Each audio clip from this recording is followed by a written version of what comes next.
नमस्कार, आपका स्वागत है फिट रहे इंडिया की लेटेस्ट खबरों में, जहां हम आपके लिए बहुत ही इंपॉर्टेंट इन्फॉर्मेशन लेके आते हैं जो कि आपकी हेल्थ से जुड़ी हुई होती है। आज हम इस एपिसोड में बात करेंगे 3 बड़ी ऐसी खबरों की जो आज के समय में खासकर युवाओं और कामकाजी लोगों के लिए बहुत जरूरी है। पहले सेगमेंट में हम जानेंगे पीएम मोदी ने वर्ल्ड हेल्थ डे पर देशवासियों को क्या संदेश दिया। दूसरे सेगमेंट में हम बात करेंगे शराब पीने के एक ऐसे पैटर्न पर जो दिखने में तो नॉर्मल लगता है लेकिन अंदर से आपके शरीर को बहुत नुकसान पहुंचाता है। और तीसरे सेगमेंट में हम बात करेंगे जिम और वेट लॉस से जुड़ी एक बड़ी गलतफहमी पर। तो चलिए शुरू करते हैं। नरेंद्र मोदी ने विश्व स्वास्थ्य दिवस के मौके पर लोगों को स्वस्थ रहने का संदेश दिया। उन्होंने कहा कि अच्छा स्वास्थ्य ही सबसे बड़ी दौलत है और एक मजबूत समाज की नींव भी है। इस दिन उन्होंने सभी से अपील की कि हम मिलकर एक स्वस्थ दुनिया बनाने के लिए काम करें और अपनी सेहत को प्राथमिकता दें। प्रधानमंत्री ने खास तौर पर आज की खराब होती जीवन शैली पर चिंता जताई। उन्होंने कहा कि भारत में तेजी से मोटापा बढ़ रहा है और आगे चलकर बड़ी स्वास्थ्य समस्या भी बन सकता है। इसे रोकने के लिए उन्होंने लोगों को रोजमर्रा की जिंदगी में छोटे छोटे बदलाव करने की सलाह दी, जैसे कि खाने में जो तेल का इस्तेमाल है वो 10% तक कम करना और नियमित यानी कि रेगुलर एक्सरसाइज करना। उन्होंने यह भी कहा कि स्वस्थ रहना सिर्फ व्यक्तिगत जिम्मेदारी नहीं बल्कि ये पूरे समाज के लिए जरूरी है। अगर लोग फिट रहेंगे तो देश भी तेजी से आगे बढ़ेगा। सरकार भी स्वास्थ्य सेवाओं को बेहतर बनाने और लोगों की भलाई के लिए लगातार काम कर रही है। कुल मिलाकर पीएम मोदी का संदेश यही था कि छोटी छोटी अच्छी आदतें अपनाकर हम बड़ी बीमारियों से बच सकते हैं और एक बेहतर और स्वस्थ भविष्य बना सकते हैं। तो चलिए अब शुरू करते हैं दूसरी खबर ड्रिंकिंग हैबिट से जुड़ी हुई है, खासकर उस आदत से जिसे लोग नॉर्मल मानते हैं।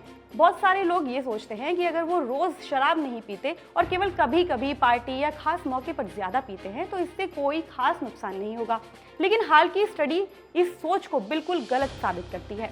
रिसर्च के अनुसार महीने में एक बार भी अगर कोई व्यक्ति बहुत ज्यादा लिमिट में शराब पीता है तो ये उसके लीवर को गंभीर नुकसान पहुंचा सकता है। इस पैटर्न को बिंज ड्रिंकिंग कहा जाता है, जिसमें कम समय में ज्यादा मात्रा में शराब का सेवन किया जाता है। जब कोई व्यक्ति एक ही समय में बहुत ज्यादा शराब पीता है तो लीवर पर अचानक बहुत ज्यादा दबाव पड़ता है। लीवर का काम शरीर से टॉक्सिन्स को बाहर निकालना होता है, लेकिन जब अल्कोहल की मात्रा बहुत अधिक हो जाती है तो लीवर उसे सही तरीके से प्रोसेस नहीं कर पाता। इसके रिजल्ट्स लीवर को नुकसान होने लगता है। समय के साथ ये स्थिति फैटी लीवर, फाइब्रोसिस और यहाँ तक कि सिरोसिस जैसी गंभीर बीमारियों में बदल सकती है। सबसे परेशान करने वाली बात यह है कि बिंज ड्रिंकिंग करने वाले लोग खुद को सुरक्षित और सेफ मानते हैं क्योंकि ये रोज शराब नहीं पीते, लेकिन एक्चुअल में ये पैटर्न कई मामलों में नियमित मात्रा में शराब पीने से भी अधिक नुकसानदायक साबित हो सकता है। इसके अलावा अचानक ज्यादा मात्रा में शराब पीने से शरीर के बाकी अंगों पर भी असर पड़ता है। ये हार्ट रेट को इफेक्ट कर सकता है, ब्लड प्रेशर बढ़ा सकता है और मेंटल हेल्थ को भी बिगाड़ सकता है। इससे बचने के लिए जरूरी है कि शराब के सेवन को लेकर जागरूकता बढ़ाई जाए। अगर आप शराब पीते भी हैं तो किस क्वांटिटी में पीते हैं और कितनी बार पीते हैं, दोनों पर ध्यान रखें। सबसे बेहतर ऑप्शन तो यही है कि शराब से दूरी बनाई जाए या इसे कम से कम ही रखा जाए। सेफ लिमिट एक बहुत ही डरावनी चीज है। वो आदमी को एक कॉन्फिडेंस देती है कि कुछ नहीं होने वाला। ऐसी नाम की कोई चीज नहीं है। कुछ चीजें हैं जो कम खतरा देती हैं, लेकिन टोटल सेफ लिमिट नाम की कोई चीज नहीं है। हम लिवर भी है, बाकी और भी चीजें हैं। हम लिवर, जब शराब की बात करते हैं हम सोचते हैं कि खाली प्रॉब्लम लिवर में होगी, पर ऐसा नहीं है। शराब बाकी चीज़ों को भी असर करती है, दिमाग पे भी असर करती है, पैंक्रियाज पे भी असर करती है। और जब हम सेफ लिमिट की बात कर रहे होते हैं हम खाली लिवर के बारे में बात कर रहे होते हैं। लिवर की पैंक्रियाज के बारे में कोई नहीं सोचता है। और पैंक्रियाज के अंदर कोई सेफ लिमिट नहीं है। कम अमाउंट ऑफ अल्कोहल, कम मात्रा में शराब और ओकेजनल शराब, जो सोशल अल्कोहल पीने में भी लोगों को पैंक्रेटाइटिस हो जाती है। और पैंक्रेटाइटिस एक अक्यूट लाइफ थ्रेटनिंग इलनेस होती है जिसके अंदर जिंदगी एकदम कहाँ बदल जाती है। पेशेंट आईसीयू पहुंच जाता है और जान को खतरा होता है। उसके बारे में कोई नहीं सोचता। आम लोग डॉक्टर साहब लिवर को जानते हैं, पैनक्रियाज को तो जानते भी नहीं है। क्या होता है पैनक्रियाटाइटिस और उनको कैसे वो अफेक्ट कर सकता है? पैनक्रियाज एक हार्मोन बनाने वाला ऑर्गन है जो पेट के पीछे होता है, स्टमक के पीछे होता है। वो पैंक्रियाटिक जूस बनाता है जिससे खाने का पाचन होता है। अल्कोहल या उसकी पथरी जैसी बीमारियों से पैंक्रियाज में इन्फ्लेमेशन हो जाती है, सूजिश आ जाती है, और जो जूस पैंक्रियाज का बाहर नहीं निकल पाता वो पैंक्रियाज अपने आप का पाचन कर लेता है। उससे पेशेंट को सीवियर पेन होती है, ब्रीदिंग में, बीपी में असर पड़ सकता है, और ये एक लाइफ थ्रेटनिंग बीमारी है जिससे जान को खतरा होता है। और एक्यूट और क्रॉनिक पैंक्रेटाइटिस, दो तरह की पैंक्रेटाइटिस होती हैं। ज़्यादा मात्रा से शराब पीने में क्रॉनिक पैंक्रेटाइटिस भी हो जाती है, जिससे पैंक्रियाज के जो पाचन वाली चीज़ें बनाता है वो बननी कम हो जाती हैं, और पेशेंट को कंटिन्यूस पेन रहती है। बीच बीच में हर दूसरे तीसरे दिन दर्द के साथ पेशेंट आ सकता है, वो भी क्रॉनिक पैंक्रेटाइटिस है। उससे डायबिटीज़ हो जाती है, अब्जॉर्प्शन, खाने की पाचन की क्षमता पे असर पड़ जाता है, और दर्द होती है। अब बात करते हैं तीसरी खबर की।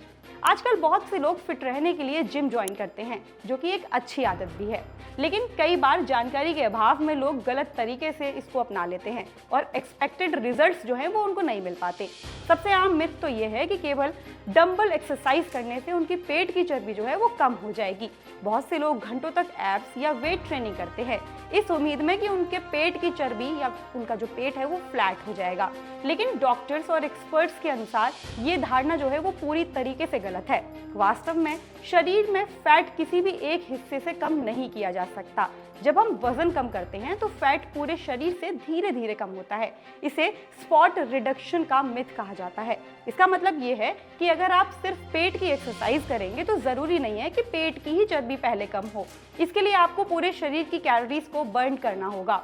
सही तरीका यह है कि आप अपने वर्कआउट रूटीन में वैरायटी रखें। कार्डियो एक्सरसाइज करें, जैसे कि दौड़ना, तेज चलना, साइकिल चलाना या तैरना कैलोरीज बर्न करने में सबसे ज़्यादा मदद करता है। साथ ही स्ट्रेंथ ट्रेनिंग भी ज़रूरी है, क्योंकि ये मसल्स को मजबूत बनाती है और मेटाबॉलिज्म को बढ़ाती है। साथ ही बैलेंस्ड डाइट लेना भी उतना ही ज़रूरी है। अगर आप जिम में मेहनत कर रहे हैं लेकिन बाहर जाकर जंक फूड खा रहे हैं तो वो आपको रिजल्ट नहीं देगा। नींद भी एक बहुत ज़रूरी चीज़ है।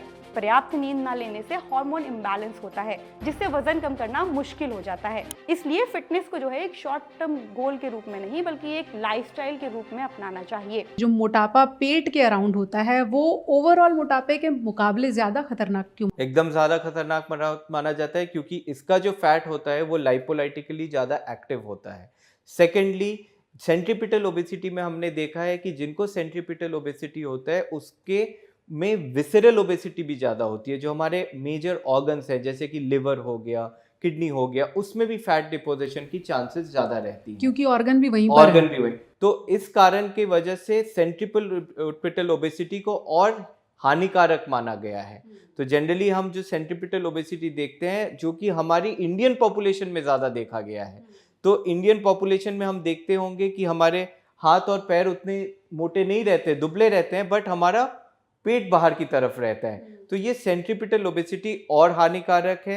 और कुछ ऐसी स्टडीज में देखा गया है कि सेंट्रीपिटल ओबेसिटी के कारण हार्ट प्रॉब्लम्स होने के भी ज़्यादा चांसेस रहते हैं। अगर आपको ये जानकारी अच्छी लगी हो तो लाइक करें, शेयर करें और बाकी अपडेट्स के लिए बने रहिए हमारे साथ।